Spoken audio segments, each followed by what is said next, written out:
Hey, TGIF, everybody. Welcome into the First Call podcast alongside is that Vladimir Putin and Tucker Carlson. I mean, are we the biggest thing on the internet talking with each other today, Jeff, or is it just us? It's Jeff Siegel and Jeremy Plonk in the First Call podcast. We don't want to get political, but we'd like to have their numbers. Yeah, I take the numbers any day. But that's a little out of my comfort zone. So let's stick with who might win some stakes races this week. Good racing for sure. We didn't have any racing today at Santa Anita because of the rain, but tomorrow, Saturday, should be pretty good, I think. And then Sunday as well. So I like it when we have just 2 or 3 programs. It's easier in terms of the workload, but we also kind of have better cards too. And I think that's part of the attraction here in Southern California. But there's good racing around the country. So let's see how it shakes out. Big day at Tampa Bay Downs, of course, on Saturday. Gulfstream Park, of course, Santa Anita. Northern California has its biggest day, most relevant day of the schedule with the El Camino Real Derby. For the benefit of those of you watching on YouTube and on Twitter, be sure to hit that like and repost button. Help us grow our audience. For those of you listening on our traditional podcast channels, here is the schedule of races that Jeff and I will go through here for Saturday, February the 10th. At Gulfstream Park, we'll start off with the Turf Sprinters, the Gulfstream Turf Sprint, the feature race there on Saturday. To Oaklawn for the Ozark, a new stakes race there, 3-year-old sprinting in that one. To Tampa Bay Downs, where it's the prep day for Tampa Bay Derby. They'll have the Suncoast Stakes and the Sam F. Davis among multiple stakes races on the card on Saturday. At Golden Gate Fields, it could be the final edition of the El Camino Real Derby. Of course, Golden Gate Fields set to close in at the end of the spring. We will see if that's the end of the line for the El Camino Real Derby. We'll talk about that coming up later in the program. At Santa Anita, a trio of stakes races, a couple that were moved from last week because of the rains. So we've got a 3-pack of stakes races Saturday at Santa Anita, including the Palos Verdes, the Las Virgenes, and the San Marcos. All the divisions really covered there between the sprinters, the Oaks Fillies, and the Turf Marathoners. If you like to play handicapping tournaments, ExpressBet is the place for you. This weekend, we've got $40 feeder tournaments. There's some bigger tournaments down the line, Friday, Saturday, and Sunday for Gulfstream Park. Saturday and Sunday at Santa Anita. Again, play those tournaments for just $40 a piece. And try your hand at Beat the Host. It's week 6 of 8 in the ExpressBet Beat the Host contest, where Frank Mirabati, the voice of Santa Anita, makes his first ever appearance at Beat the Host. Be sure to take him on. Brian Natto last week had a decent week, picking 3 winners on the 10-race series. So his Beat the Host total, I believe, knocked out all but 4 players with a chance now to sweep the host. To pick the Beat the Host total in all 8 weeks, you'll get $6,000 or your share of $6,000 if multiple players do it. 3 weeks left to go. Only 4 players are left with a chance to sweep the host. We had 1 player do it last year and take the entire $6,000. So we shall see what shakes out this weekend. Frank Miramati involved and Beat the Host. So you'll want to play that at expressbet.com. Okay, Jeff, let's talk February 10th stakes races. First up at Gulfstream Park. The Gulfstream Park Turf Sprint, 5/8 of a mile on the grass. Typically, when we see turf sprints, we think chaos, right? Big fields, 10, 11, 12, 14 at some tracks in turf sprint races. This is just a field of 7. So we get away from one of the big variables of turf sprints, which is traffic and chaos. And maybe we'll just get the best horse win here. Maybe. And Carotariat used to be the best horse. I don't know if he is now at age 8. He hasn't won a race since 2022, but he's been lightly raced, only had 5 starts since 2022. And he looks like he's training eagerly. He had a run off a layoff back in early January. He finished 2nd that day. He was favored, ran well. Buyer number was strong, so he ran a winning race. And he's come back to train and breathes very nicely here. This was a minute in the 5th. Of course, just one set of dogs out. So he's not really losing any ground. But he's also coasting here. I mean, this is an eager and sharp and happy horse.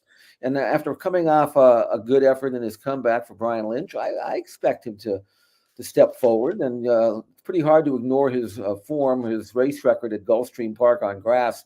9 starts, 4 wins, 3 seconds and a third. That qualifies as a horse for course. Yeah. And first or second in his career, 18 out of 34 starts, first or second. So he's always been genuine and consistent and reliable, and his numbers are fine. I mean, even though it looks like he may have slipped, he's still pretty fast on figs.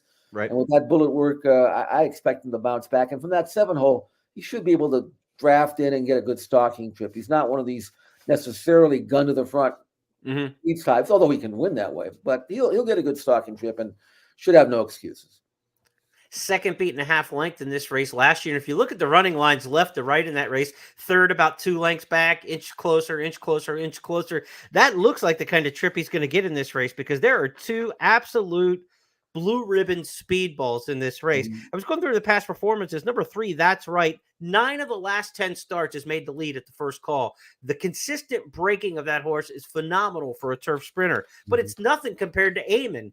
He's been on top in all 12 of his last 12 starts showing in the past performances. It might even be more than that if you dig back deeper, but he's not giving away, or not aiming, I should say, hoping him, the 5 horse in here, it has that kind of speed. 12 straight races at least breaking on top. So with the 5 and the 3 committed to the front, it should be a good draft in position for Caratori, the 3. If they do come from the clouds and they really hook up, aiming the horse, I got ahead of the horse, if you will. I thought he was interesting in here. He's a horse who finished 3rd, closing really well last time. I like the way he was finishing up on that race. Joe Orsino coming off a big week for his barn last week, winning the Holy Bull Stakes. And sometimes horses all get good at the same time for a trainer. I wouldn't be shocked if Eamon, who has a bullet workout on the synthetic, 45 and change since that last race, doesn't make a step forward here. If you're looking for somebody off the pace, the 6 Eamon, the one I think to keep an eye on. Caratori gets that first over trip, though, Jeff. You should be in a beautiful position. And as good as Brian Lynch has been this meet, winning like crazy, he doesn't ride Irad Ortiz that often. You know, you figure the big dog would get with the hot barn. He's ridden just 3 times, once with this horse, Caratori, during the course of the meet. That is a dangerous combination. A hot trainer with Irad riding. Caratori, a lot to like in there. Yeah, he should get a great trip. And it's kind of a blackboard race where you figure you see where the pieces are going to fall, and then you go from there. And that's why I say Caratori, even though he hasn't won since 2022, really should not have any excuses in this race. We'll see if he still has it at his advanced age. And the way we saw that workout and the way he's been training, I still think there's some spark there. That's part of the Tropical Turf Pick 3 at Gulfstream Park on Saturday. It's race number 9 on the card. Will also be part of the Beat the Host races. On Saturday, of course, to Beat the Host is the final 5 races on the card at Gulfstream and the first 5 at Santa Anita when you try to take on Frank Miramati this weekend. Back to the schedule we go as we shift gears from Gulfstream to Oaklawn. It's the Ozark Stakes, $150,000 6-furlong sprint. Oaklawn's got a great program towards the big race, the Arkansas Derby in the spring for the 3-year-olds. These horses are a little bit late to that kind of discussion, but we do have one Triple Crown nominee in here. His name is Time for Truth, and he's trained by Ron Moquette, coming off a nice win in the career debut. Time for Truth in front. He's on the rail now. Chun Money got a breather around the turn. He's coming back at him. And those two are locking horns at the top of the lane. Go Captain in the 3rd position. Losing ground is the top pair right together approaching the furlong pole. Time for Truth inside. Chun Money is outside. Time for Truth with a length lead. Chun Money trying to get by him. But Time for Truth starts to inch away. Time for Truth, the first-time starter by Omaha Beach, is going to do it for the Ron Moquette barn. Time for Truth, your winner, Mr. So what do we make of this one, Jeff? I know you like him on top in this particular spot. Time for Truth to make it 2 for 2. Here's what I like about that maiden race. He broke well. He dueled early with another horse, put that one away. Right. And then the runner-up, who came back to win and verify the strength of the race and the big figure that this race was assigned, held him at bay, who was 6 lengths clear of everybody else. This horse is Triple Crown nominated, which it's a very minor handicapping angle, but at least they liked him to put up the money, and so they're probably thinking, why not? It's whatever. I mean, he made $69,000 breaking his maiden. That's pretty good winner's purse. Yeah.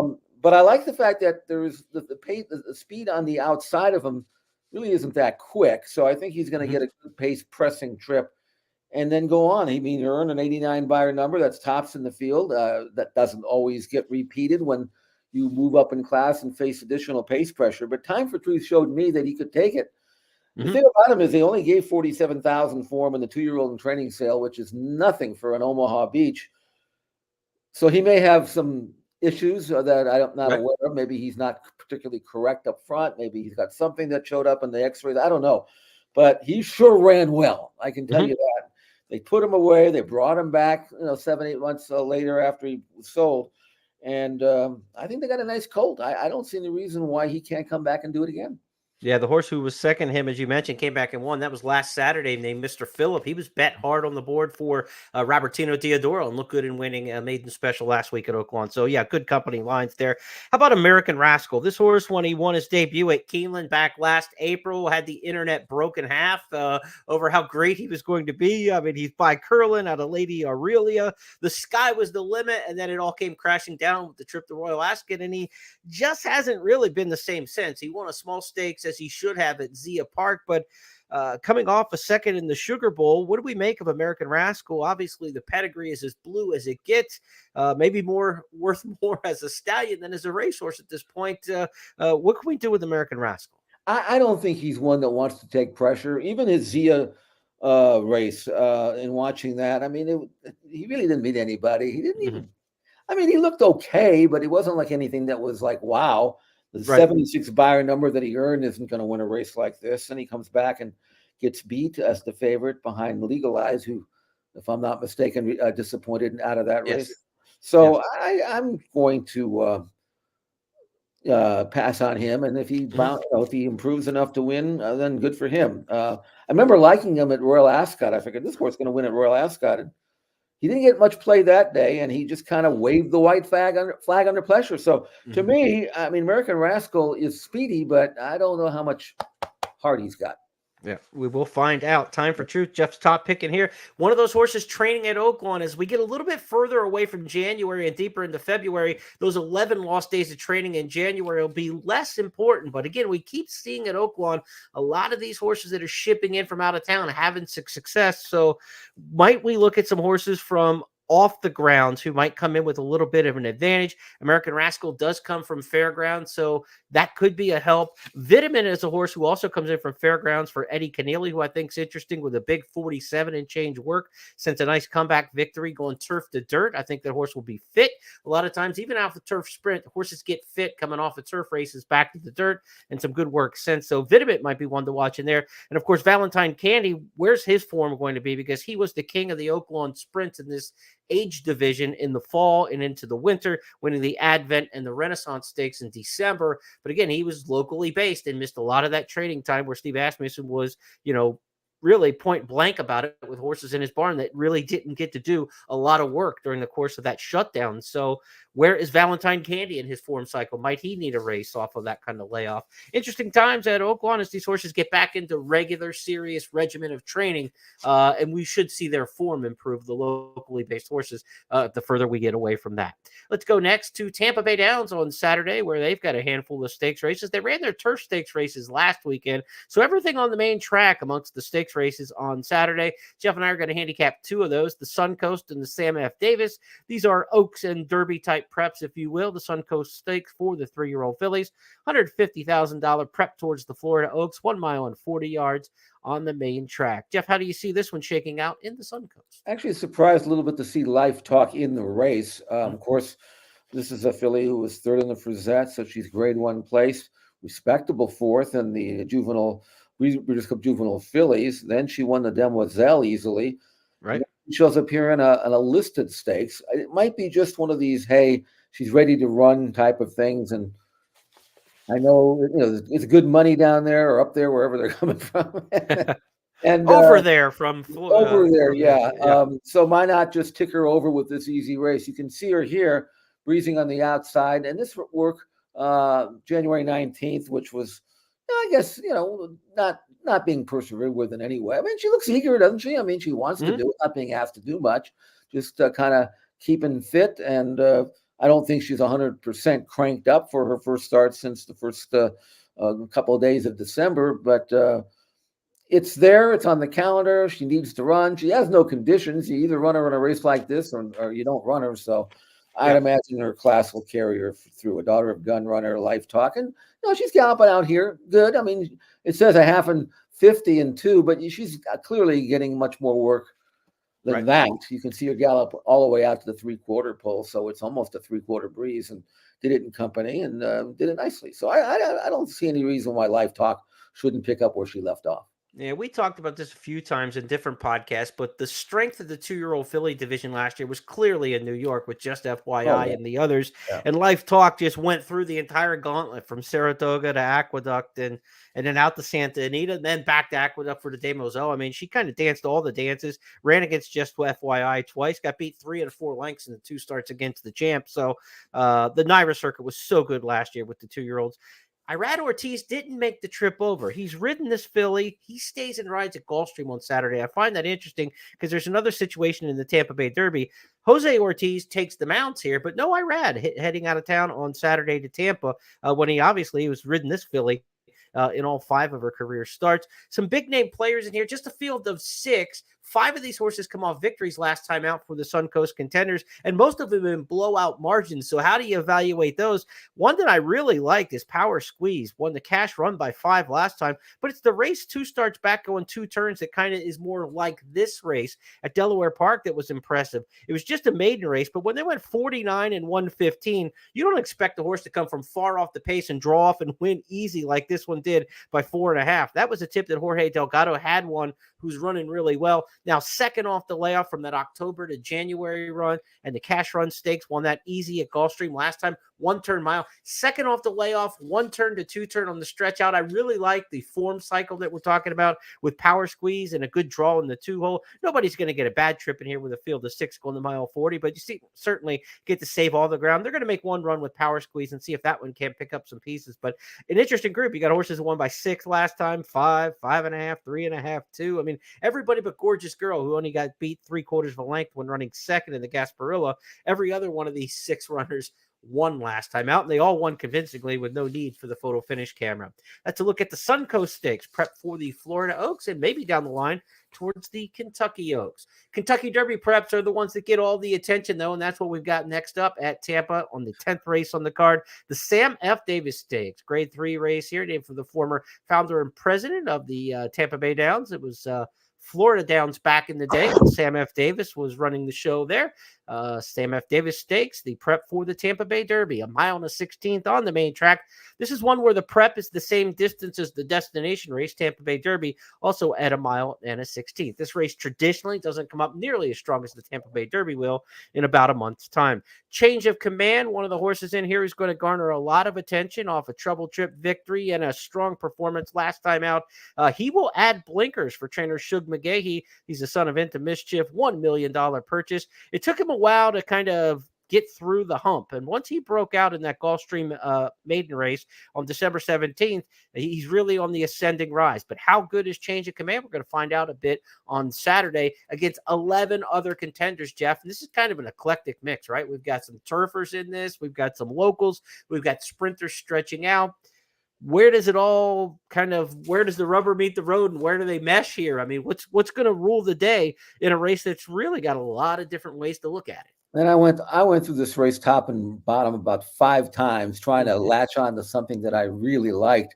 I started with Agate Road only because he's a quality road colt out of an Airby gemologist. He's been racing on grass. He only had one prior main track race. And that was a race at Saratoga in which he was beaten a nose and an off the turfer. All of his other races are grass. I would have thought that based on his pedigree that they would, keep him on dirt or give him another chance on dirt. And they are doing it here. Went back and watched some of his dirt workouts at Palm Beach Downs. He didn't do anything for me. I'm sorry. Yeah. I wanted to like him. But I don't think the switching surface is going to make any difference. He's kind of a one-pace grinding type, which is okay on the dirt. But like I say, he doesn't really excite me. He could win, but I didn't want to pick him. I looked at change of command. I thought he made hard work of it when he was at 6-5 or even money in the allowance race. He got there, really had to work hard to do it. Numbers-wise, it's okay. It was a career top 83 buyer, which is okay. I don't think Shug was all that thrilled with it because he puts blinkers on, maybe thinking that he wasn't really bearing down. Maybe he thought there was something more to give. So that's a possibility. I actually ended up with I won't say a crazy horse, but a local horse. And I usually like to take the shippers here for some reason. But he is a crazy horse. Crazy Mason. He's kind of crazy. He's not, he's one of these horses you don't know. He's had some clunkers, but Right. I do know he likes Tampa Bay. I thought his runner-up effort in the inaugural behind Patriot Spirit was very good. Closed very well off that race and galloped out strongly. Stretched out in his next race over 1.40 miles, won that race in good fashion, I thought. Mm-hmm. He's clearly a horse that wants to sit somewhere in the middle and make a run. He's a good athlete, good mover, nice stride on him, good acceleration. And I kind of think that maybe he's got a chance against this group, even though he's clearly facing, better horses. And numbers-wise, he's not where he needs to be. But I have a hunch this race might have some pretty good early splits, and it could set up for a closer. And Crazy Mason is a closer. So on the basis of that, I mean, I was almost trying to consider a horse like Copper Tax stretching out. Well, not stretching out, but pace horse on the lead. Got speed. Everdoit's got speed. Change of Command likes to lay fairly close to the pace. There are horses in here that want to bust out there and go. And of course, Patriot Spirit, the sprinter stretching out, he's not waiting around for anybody from where he's gone. So I'm kind of hoping that there's a kind of a pace meltdown here. And if there is, a horse like Crazy Mason could come plunking along and nab them. I like the fact that I know he likes that track. That's half the battle. Right. So at a price, I went with Crazy Mason. But if I had to pick a horse out of a hat to pick here blindly, I could probably make some kind of case for him because it's that kind of race. Crazy Mason, once he changed leads that last time out, really had a kick to him. And a lot of people say, well, it's hard to it's hard for me to see when a horse changes leads. You'll notice it in this replay. Watch him coming down the middle of the track. And once he gets in gear, then he really finishes up nicely. Fulminio, Secret Lover now back third, going to switch toward the outside. Crazy Mason is starting to find stride on the far outside. A final furlong to go. Fulminio down the outside. Crazy Mason. Tuscan Ruler now back to third. Fulminio has to make another 16th. Here comes Crazy Mason charging on the outside. Fulminio, Crazy Mason with progress on the outside. Crazy Mason, Fulminio, Crazy Mason got it. Fulminio was second. So Crazy Mason, Jeff's top pick in the Sam F. Davis Stakes. And, for me, I wanted Default to change of command. I have a lot of appreciation for the horse. I thought he would win easier last time. I really liked his 7 furlong race. Maybe the 2 turns first time wasn't quite, his best, and maybe he'll be better second time around 2 turns.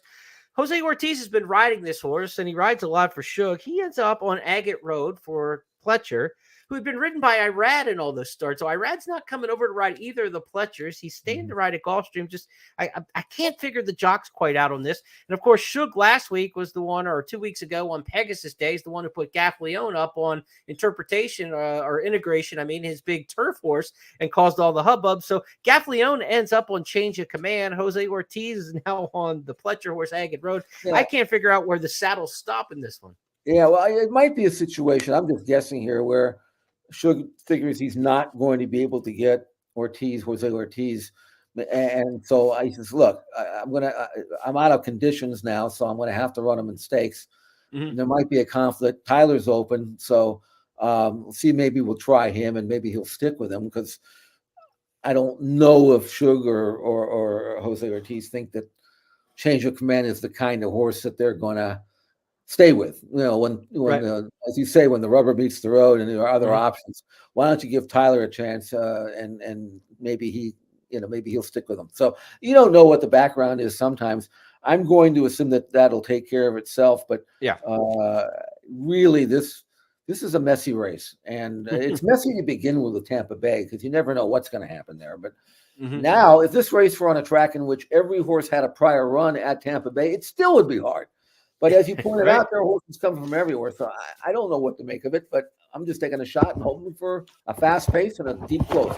For more help on this race, be sure to check out the blog section, expressbet.com, and at news.first.com, where John White's got a preview of his Triple Crown updated Kentucky Derby top 10 list, to look back at some of last week's races, and then he handicaps these 2 big stakes for the 3-year-olds, the Sam F. Davis, and where we're headed next, which is the El Camino Real Derby at Golden Gate Fields. Field of 8 for the El Camino Real. This is a Preakness automatic bid race. If you win this race, you get fees paid and automatic entrance into the Preakness Stakes.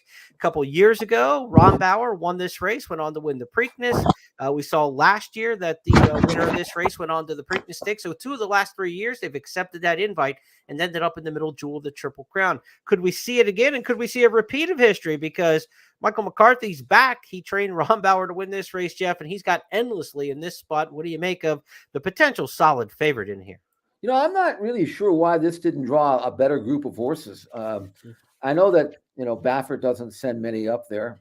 It is all weather and all that. But if they're offering you an entrance to the Preakness, I might grab this. You know what I'm saying? Mm-hmm. I mean, if I had one that I thought was going to eventually be this good, as it is, it looks like a grass race to me, or almost like.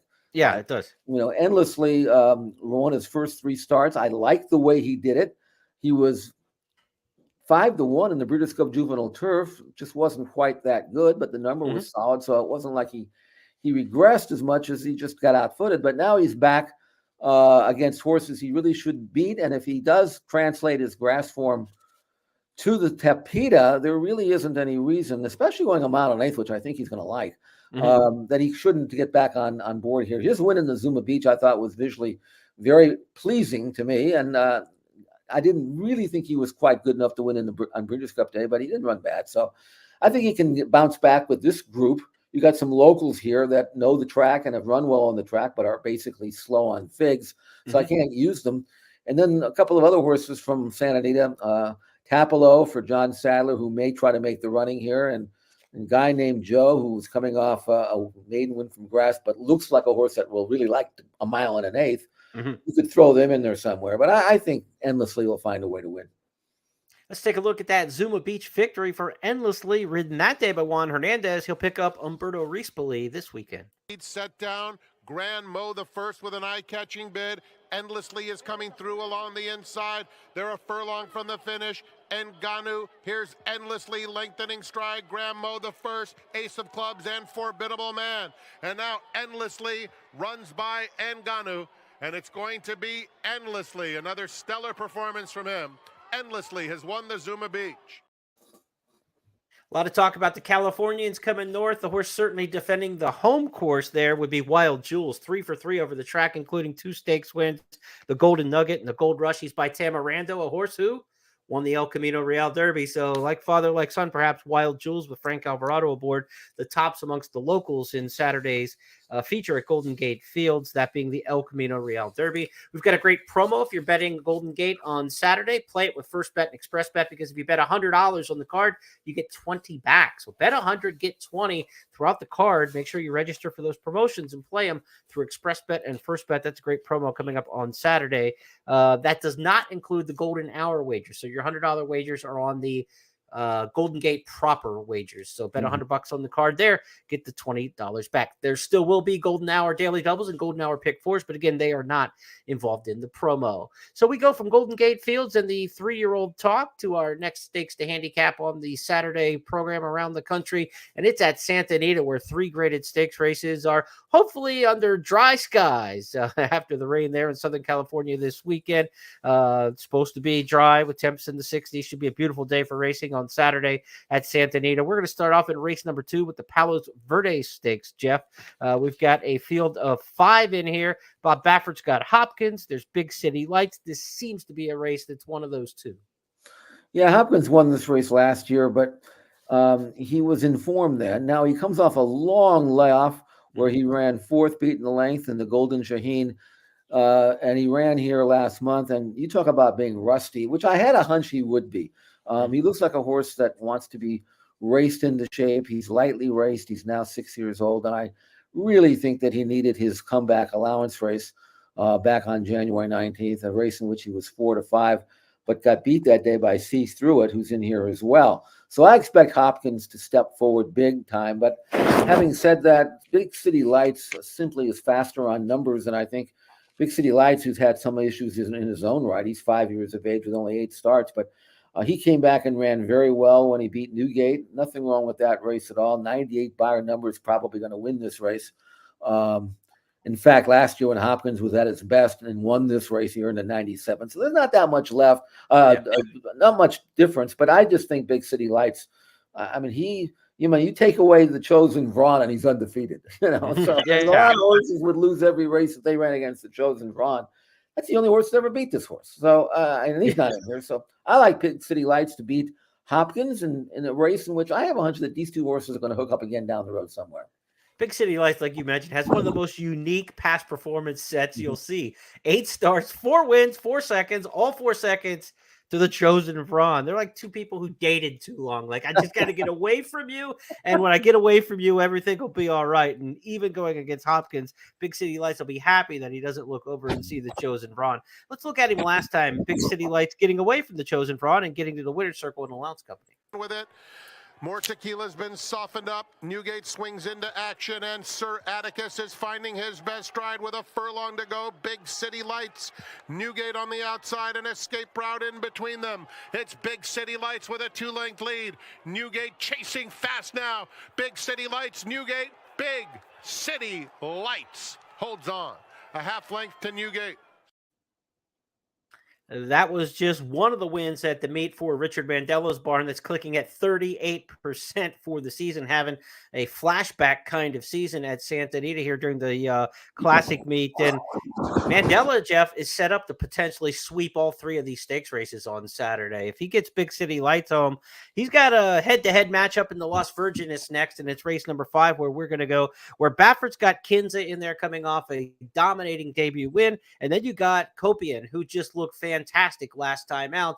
This is an interesting showdown. They're drawn right next to each other in a field of 5. The 3 Kinza, the 4 Copian. Let them at it. I can't wait to see these two. Man, I tell you, this is a grade 3. I actually won this race about 24 years ago with Golden Ballet when it was a grade 1. And she eventually became the dam of a Breeders' Cup Classic winner in Drosselmeyer. But this race is only a grade 3, at least on paper. But this is why the grading system is kind of stupid. If this isn't a grade 1, I don't know what is. And I'm not saying it should be. I'm just saying, is it looking back at it in a few weeks or months, you're going to say, how was that only a grade 3? Because I think Copian, number 4, number 3 Kinza are both grade 1 level performers, and they hook up. Maybe the connections. I mean, they obviously knew that the other one was going to be in there. I would hate to see, Kinza coming off a maiden win hook up against a horse as tough as Copian is. And on the other hand, Copian's won both of her races, the maiden and the Santa Ynez. Has never had to face anything as good as Kinza. Never gotten, never even had to take a deep breath in either one of her races. So this is a great race for 2. I just hope that they don't kind of cannibalize each other in this race, because it could knock them both flat. I mean, they're both quality fillies, and they're going to have to beat the other. And that's not going to be easy. Kinza won her debut by more than 7, or the 96 Meyer number. That's a grade 1 type number. Based on pedigree, I don't think there's any reason she wouldn't run a mile. I always like to see 2 sprints before stretching out, but that wasn't in the cards here. Copian, on the other hand, has had that 2 sprints in a stretch out pattern. She had the luxury of winning the Santa Ynez, and in both races, she was switched off completely. If you look at her last race, 23 and 3 to the quarter was crawling, and then she quickened and accelerated, and she acts like a filly who absolutely will run long, whereas Kinza, at a mile, I mean, if she busts out there and goes, I mean, I just let her roll. I mean, why take her best weapon away? It's going to be an intriguing jockey's race as well to see who's going to go after who, and how soon will Pratt go after Kinza if, in fact, Copian's behind her, which I'm sure she will be. Great race. I ended up with Copian. I wouldn't be surprised if Kinza wires the field, absolutely. But Copian's got just a little bit more foundation, and by Omaha Beach and that of a mare by Victory Gallop, there's absolutely no doubt in my mind she'll be better longer than shorter. So I'll go with Copian in a race that maybe not be a bettable race, but it's certainly a good race to watch. Here she is from January 7th. It's been all Copian in the Santa Ynez. 3-length lead turning for home. Don't Bring Crazy is second, followed by Tambo. They're coming to the 8th pole, and it's a hand ride and an absolute show for Copian, a filly of much promise. 5-length lead with a 16th to go. Never asked for anything. The future is bright for Copian. A perfect 2 for 2. Wins by 6. And we've spent all of our time on this race talking about the match race. You don't even mention that the 1-2 finishers in the Starlet, one of the top 2-year-old races in the country annually, are in this race. And Nothing Like You and Great 48. And they look totally overmatched by those two. And they're the 1-2 finishers out of the Starlet. So just a field of 5, but a very good field of 5 in the Las Virgenes Stakes. So can't wait to see that one. Like you said, may not be the best betting race, but look, 5th race on the card. It's going to be the final leg of the early pick 5. So this is a situation where a lot of people are going to go too deep in an early pick 5 because they want to just get to that race and have both of the ducks covered in that particular spot. But if you can single on that spot and have a strong opinion of one over the other, then you can play the same ticket for twice the combinations and and double up. Instead of hitting the pick 5 for $300, you hit it for $600 that way. So if you can separate those two, and I think the mile distance, and like you said, the 2 sprints to a route for Copian versus 1 for Kinza. And I did read somewhere in the racing press today, Baffert talking about Kinza, where he said, like you did, we're not sure how far she's going to go. We know she's brilliant, but we don't know that she's a distance horse. So we're going to find out, and Copian may be the one to lean on. If that's the case, then maybe Richard Mandela is heading into the final stakes on Saturday with a chance to sweep, as we mentioned, because he's also got a big player in the San Marcos Stakes. The San Marcos will be race number 8, field of 6 in there, and it includes the Richard Mandela trained Planetario. Mandela's won this race 4 times over the years, the San Marcos. His winners, you might have heard of these horses. United, he was pretty good, but then Johar Sandpit and the Tin Man. That's not a bad murderer's row of California-based turf horses, Jeff. Sandpit could run on anything, but Mandela's winners of this race over the years, the San Marcos, have been a who's who, and he's got Planetario in here, who should be one of the tough players as well. Yeah, he can win. He's beaten these. Some of these have beaten him. He likes to sit back and blast home, and with Valadier in the field, you'd think there'd be plenty of pace in there. I don't know if it's best for to slow him up to a walk, and because he can be on the controlling speed if he wants to go maybe as slow as he wants to go. He going a mile and a half at Del Mar, he tried that and that didn't really work. But he has won on this course. In fact, he won the John Henry during the fall meeting, and he beat Planetario that day. Planetario came back going a mile and a half and won the Hollywood Turf Cup after that race and beat Francesco Clementi, who is a good horse. And Planetario also won the San Juan. The question is, at a mile and a quarter, is Planetario at his best, or does he need a marathon, a mile and 3/8 or farther? I don't know, but I've watched him train in the morning on the dirt. He's not a dirt horse, but he looks terrific. 6 years of age, but certainly not over-raced, with just 15 career starts, 7 wins. Obviously, he's a young 6 bred on Southern Hemisphere time. And Hector Berrios really gets a lot of run out of him. So I ended up with Planetario. Regardless, it's impossible to figure out how fast or slow they're going to go. The only thing that I do know is that they're going to probably be bunched at the top of the stretch, and then Planetario hopefully will have his shot from the quarter bull home. Let's see him at his best, winning the John Henry. Last is Francesco Clemente. He looks full of run. Just needs a place to make his move. He's going to swing to the outside now for the stretch drive. Valadier in front with a furlong to run. Luca, Francesco Clemente on the outside. Planetario is right there too. Astronaut and Speaking Scout. They're coming down to the line. It's going to be a photo finish, and it's going to be Planetario in a photo with Francesco Clemente and Luca. That was not the John Henry, of course. That was the Hollywood Turf Cup. The John Henry was won by Balladeer, and that's the race that I'm looking at as the mold. If you're going to win this race on the front end with Balladeer, you got to go back to that. 47 and change, 112. You got to run them. You can't just milk and try. If they go 114 like they did in the Hollywood Turf Cup, Balladeer is going to get reeled in by all these horses, just like he did in that race. So go out there, 47 and change, 112, and try to win this sucker on the front end. I thought Balladeer, I wrote this race up for the Express Bet race of the week. I like that you get rid of the variables with him. There's not a lot of other speed in this race, maybe a little bit from Eastern Ocean, but Balladeer should be able to control this under Victor, who's won the race 3 times in the past.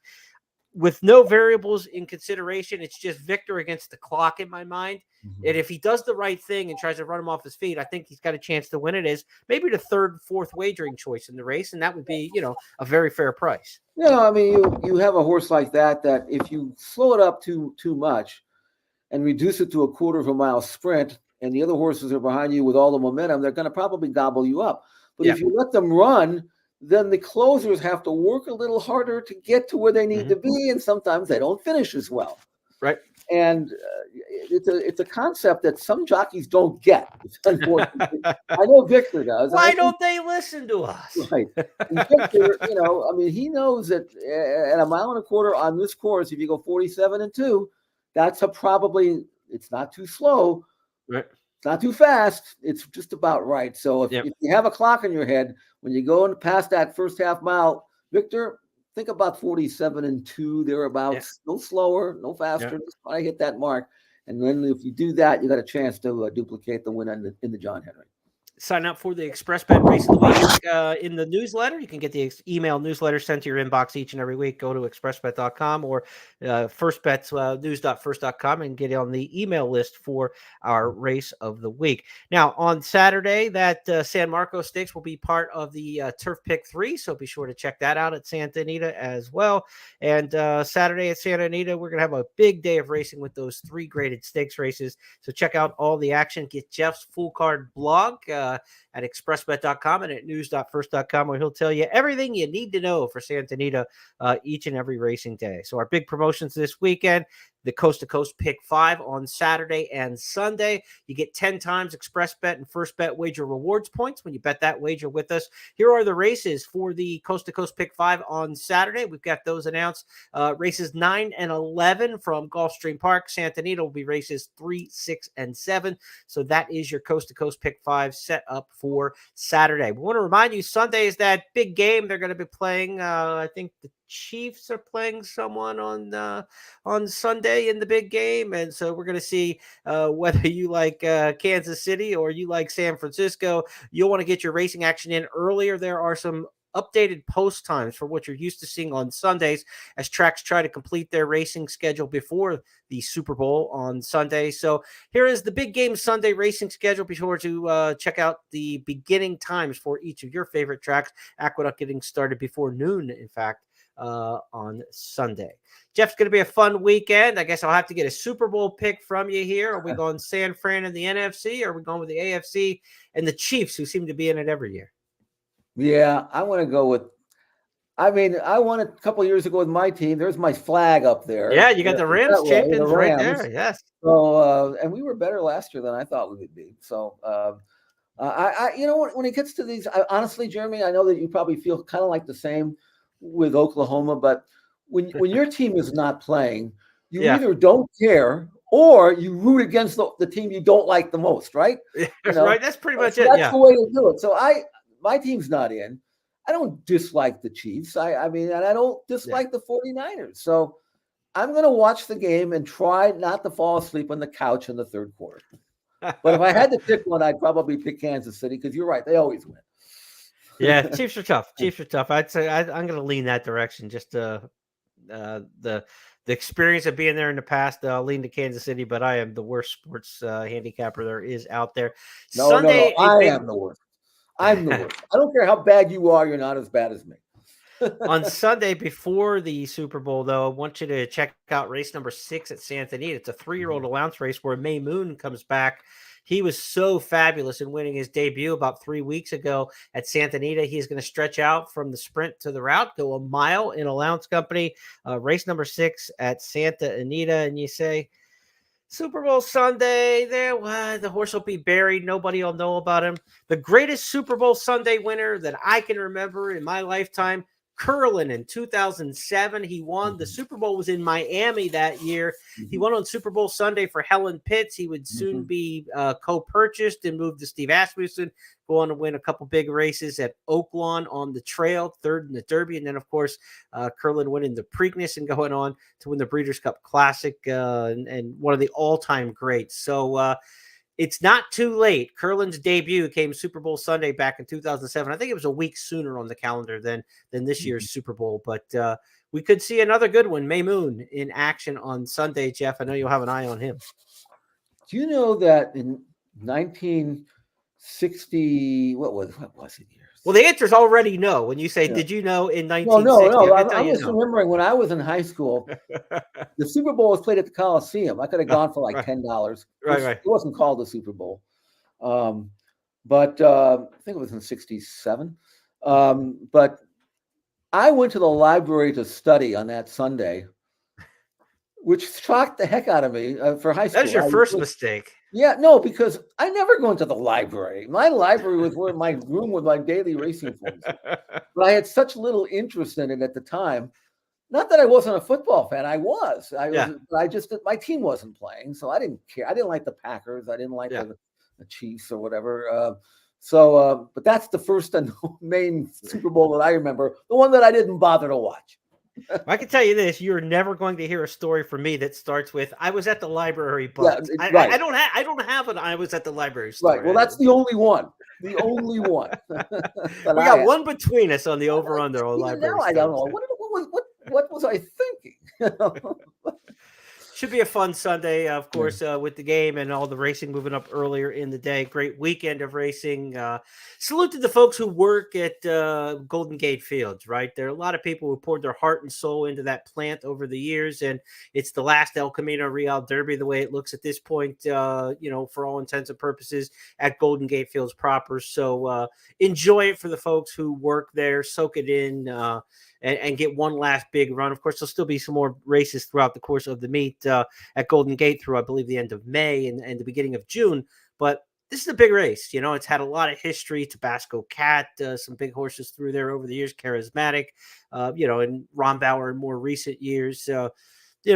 Your heart breaks for the people who have worked there, and many, I'm sure, employees who have been there for decades. So this is the last run for them. So we want to salute the folks at Golden Gate who put on the show every day there, and wish them a very happy El Camino Real Derby on Saturday.